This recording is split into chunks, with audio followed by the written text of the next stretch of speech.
Tonight here in Washington, there is a tone of defiance coming from the White House as a federal judge is still waiting on answers from a Justice Department that doesn't seem eager to provide them following that testy court hearing today. Now, all of this started when President Trump invoked a rarely used wartime law called the Alien Enemies Act to deport hundreds of alleged members of a Venezuelan gang from the United States to El Salvador.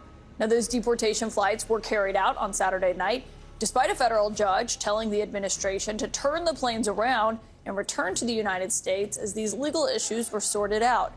Judge Boasberg was back in court with Justice Department attorneys tonight, and while no cameras were in the courtroom, the CNN team who was reports that it grew contentious as the administration attorneys repeatedly stonewalled a clearly perturbed judge, refusing to even answer basic questions from him, leading him at one point to place his hands on his hips and shake his head with his eyes closed. At one point, he summed up the Justice Department's reasoning as, quote, "We don't care, we'll do what we want."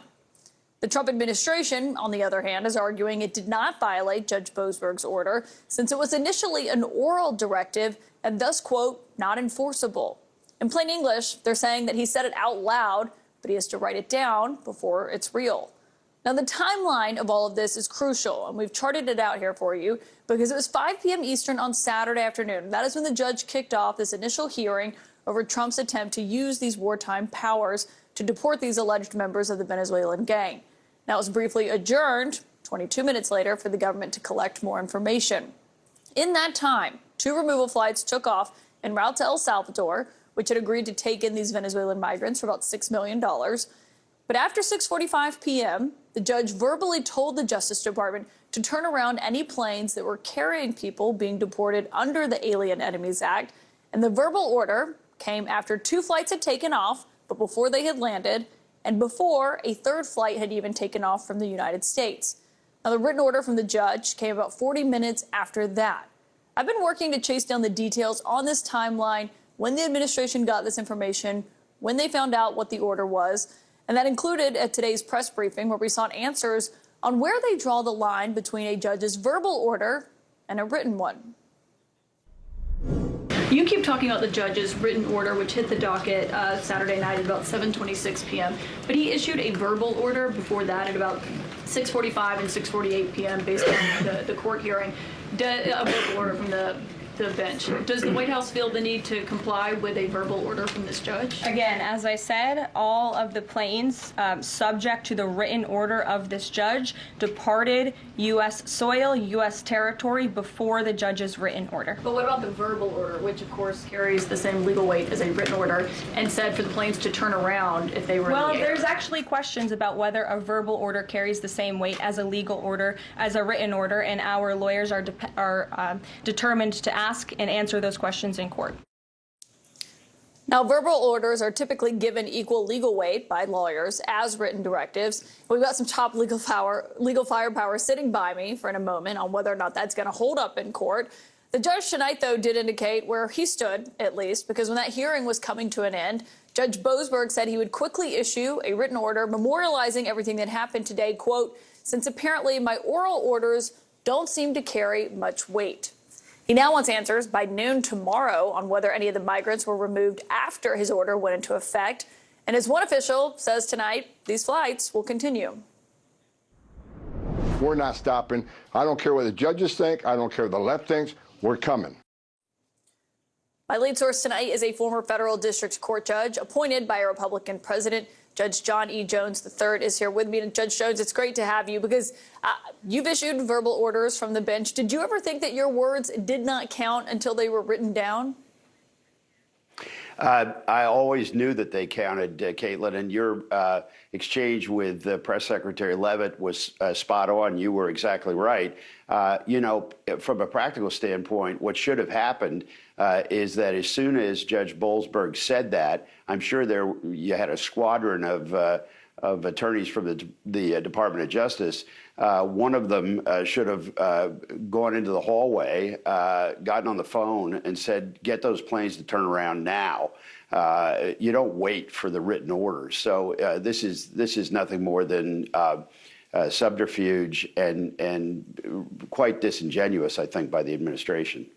Well, and what the judge was asking today is, When do you believe my order went into effect? And when did these planes take off? And when did they land? But there weren't a lot of answers in court today. They were saying that, for national security reasons, they could not answer these questions. If you're the judge in that case, what do you do if you're being stonewalled by the DOJ? Well, I think that Judge Boasberg, although he seems to be keeping a modicum of his sense of humor, is probably doing a slow burn at this point. One of the worst things you can do in federal court, obviously, but it bears stating, is to disregard a judge's order. That's just, you're going to get yourself in a world of trouble if you do that. So he ran the hearing as far as he could today, and now he's given him a deadline of tomorrow to get this information to him. He was getting name, rank, and serial number from the attorneys for no good reason, other than they just wouldn't give up the information. As you characterized it earlier, this is a showdown. This is, akin to interbranch March Madness, if you will, where there will probably be sanctions against, I think, the government lawyers if they don't deliver this information. Yeah. So what does happen tomorrow if they still don't turn over this info? I mean, they're arguing that they were in the right, but they keep putting that emphasis on written order here. They're not giving those questions. I mean, what happens if at noon tomorrow they don't provide the judge with these answers? Well, they're talking out of both sides of their mouth. I want to point that out, Caitlin, because I just heard Mr. Holmes impeach the judge in his Alien Enemies Act case. I want to go straight to Paula Reed. Paula, wow, this is a very big deal. This is a huge deal. Here you have Chief Justice John Roberts appearing to push back on statements President Trump made earlier today, suggesting that a judge, James Boasberg, who of course temporarily blocked deportations by the Trump administration, or at least tried to, should be impeached. And here the Chief Justice writes, "For more than 2 centuries, it has been established that impeachment is not an appropriate response to disagreement concerning a judicial decision. The normal appellate review process exists for that purpose." Now, this is, of course, a very short statement, but it says so much, Dana, because earlier today, in a Truth Social post, President Trump sort of went on a tangent about how angry he was at this judge and saying this judge, like many of the crooked judges I am forced to appear before, should be impeached. And this comes just several days after Boasberg tried to temporarily block some deportations by the Trump administration, and the Trump administration did not abide by his order to turn around 2 planes that had already taken off. And in a pretty heated hearing yesterday, the Justice Department insisted that they did not need to abide by the judge's oral order from the bench, something the judge took issue with. And then even when the judge had issued a written order, they still did not comply. And in court yesterday, they were arguing that the reason they did not need to comply with that written order is because they said that President Trump has a broad executive authority when it comes to foreign affairs. And the reason that this whole case is significant, Dana, is because this is not just another test of Trump's expansive use of executive power.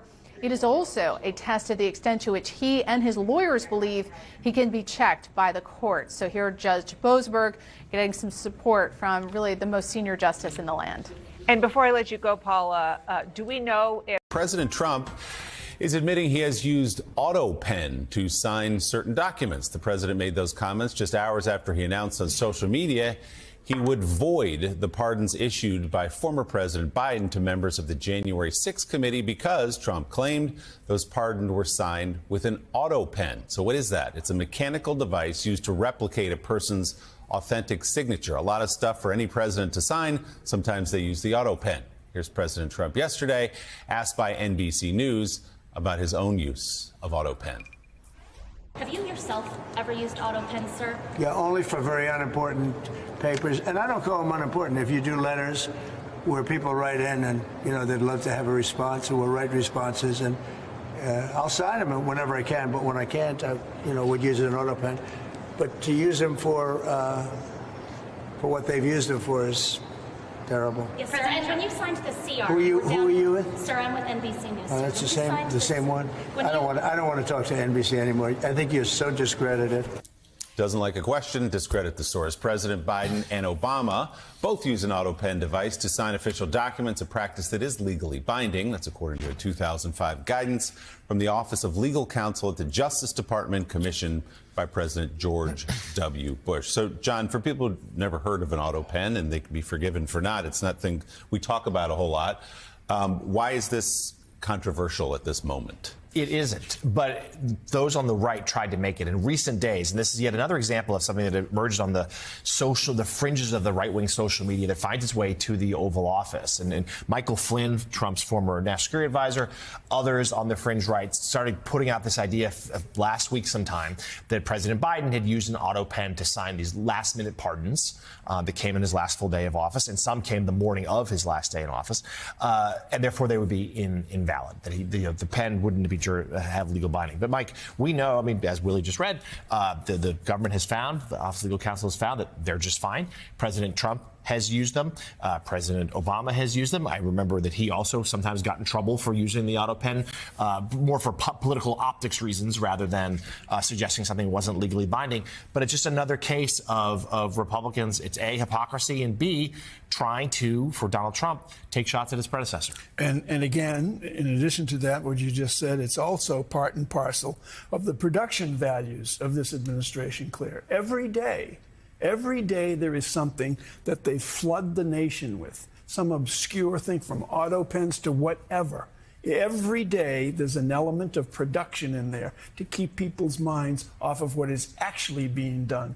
So you could see Trump is losing his appeals to the Supreme Court, because what Trump was trying to signal, because there's the day-to-day court battles that he's losing in the regular courts and in some cases already in the appeals courts. But then there's this broader thing he's trying to suggest, that one, Biden's pardons are somehow null and void because he used an auto pen, even though Trump himself has used auto pens. That the judges that disagree with him should be impeached and removed, and he's appealing to the highest courts in the land, highest forces in the land.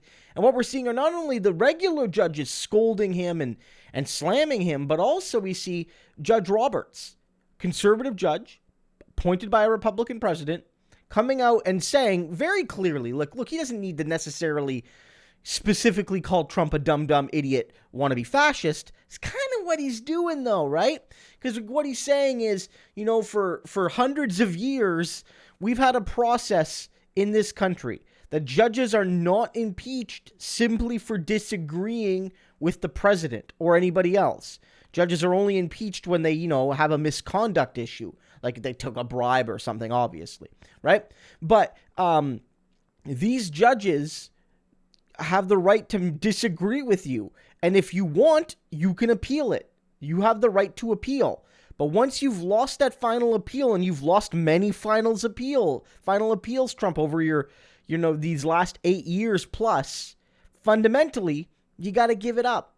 And so this call you're making to overhaul the judicial system in a way that makes you an utter king is being rejected by the Chief Justice of the Supreme Court, saying, I reject your appeal to fascism.